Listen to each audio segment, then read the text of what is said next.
beat you down. So okay. we did maintain a couple of key RV customers with a handful of really key components that make us money. But for the most part, even though we're in RV country, we don't necessarily want any part of it. Well, I think they understand. The boomers. Yeah, my wife and I were looking at them just the other day.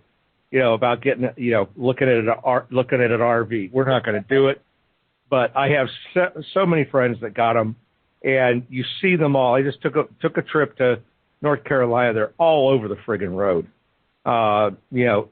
Like every fourth vehicle's an RV of some sort, and those things. So they know they're in their heyday right now, so they're taking advantage of that. Okay, great. And your thermoform, I know where that's used. Have you done anything? My experience with vacuum forming started when we moved to Florida and we made an alligator with a vacuum form machine. But you're doing dashboards, grills. I see a hydraulic component covers. Are covers a big deal for you guys as far as vacuum form goes? They are. I wouldn't say that they're necessarily a big deal for us at this moment, but when you look at utility equipment, cherry pickers, utility trucks,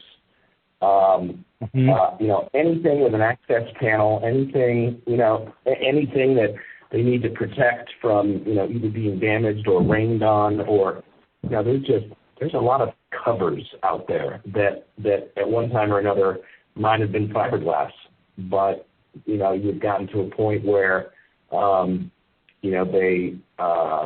it's too expensive / gets to the point where it chips or cracks, and they've moved to more of a, thermoplastic olefin, like a TPO material, in various colors. So covers in general is certainly a huge part of what we, could be pursuing. Right. And I'm not certain, I probably brought this up, is the musical case industry. Also, there are people probably already doing it, is I have a rifle case that's thermoformed with foam in it.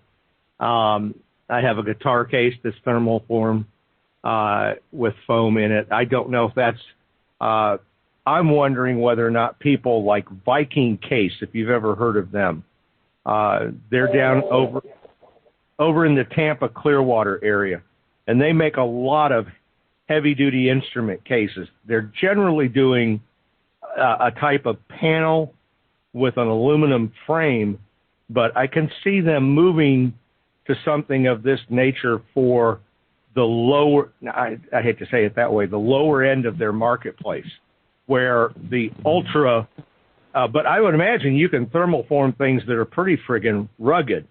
I'm just wondering if that's something you've ever looked at. So the only thing that I can say about that, there's two kinds of thermoforming. There's pressure forming and there's vacuum forming. Both vacuum form, but what a pressure former does is it also applies a certain amount of pressure into a part and into a mold that allows you to potentially put surface texture onto the exterior of a part, hold tighter tolerances, allows for more consistent wall thickness throughout a piece of plastic, where vacuum forming is literally just putting a piece of plastic over the table and having it suck it down, whether it's in a male mold or a female tool. It's just one tool, where pressure forming has both a male and female tool. More often than not, those high-end cases, whether it be for musical instruments or rifles or what have you. I feel like there's another company, Gator Cases. That's another one down in Florida. Right. There's another big one in California that makes big rugged cases. Those are all pressure formed. and we don't do that.